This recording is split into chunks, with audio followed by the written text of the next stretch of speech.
More than 1,400 people are now known to have died across parts of South Asia after heavy monsoon rains led to catastrophic flooding.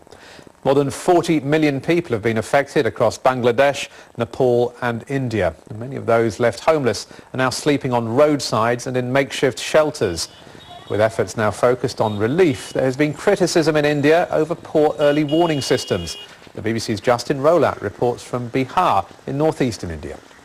Now this should give you an idea of just how vulnerable South Asia still is to flooding. We had 1 hour of heavy rain about an hour ago, and these floods rose up in what is a regional capital of India. That's how vulnerable even a city still is to flooding. And let me tell you, this floodwater is absolutely disgusting. The first thing that happens is the drains back up and you get a toxic stew of waste in the water. Sorry, sir.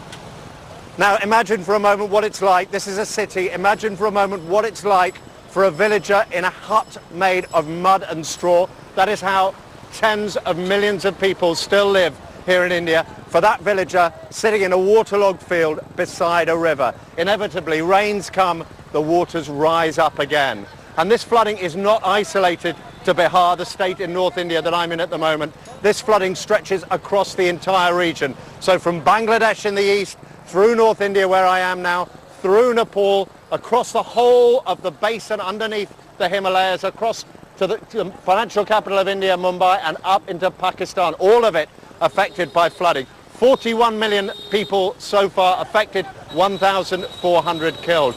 This tragedy continues to unfold across South Asia.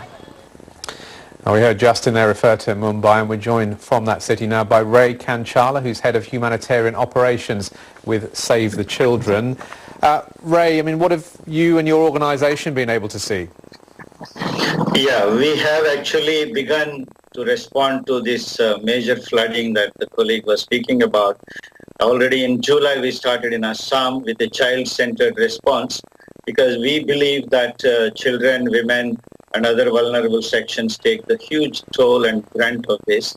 As they watch, their houses are vanished and they are left to sit on the banks, embankments, etc.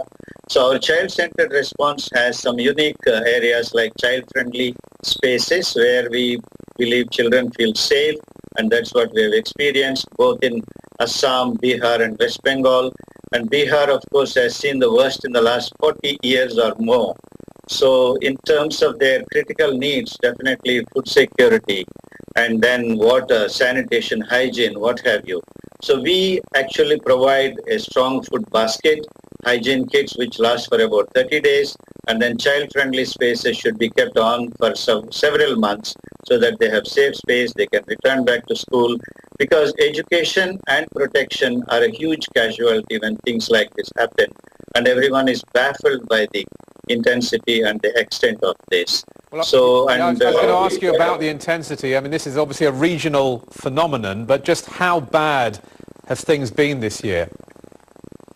It's been really, really bad because as we heard, the millions of them stranded across, waters, sometimes in the island-like places as well as on the embankments, no food to eat, nowhere to go, no clean environment.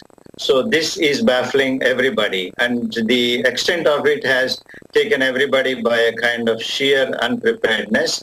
So while we know that the picture is very big, each one must do their part to be there rapidly, and that is where I think everyone must put forward their best of resources and capacities to make sure that children, women and other vulnerable sections who are struggling on a day-to-day basis, and that restore the education and protection layer of the very vulnerable children and communities. And this is a very important call at this moment. And of course, we need to do early recovery in terms of livelihoods, restoring schools and education back, and at the same time, their livelihoods and long-term rehabilitation. Ray Kancharla, the head of Humanitarian Operations with Save the Children, live from Mumbai. Thanks very much. Now, President Trump wants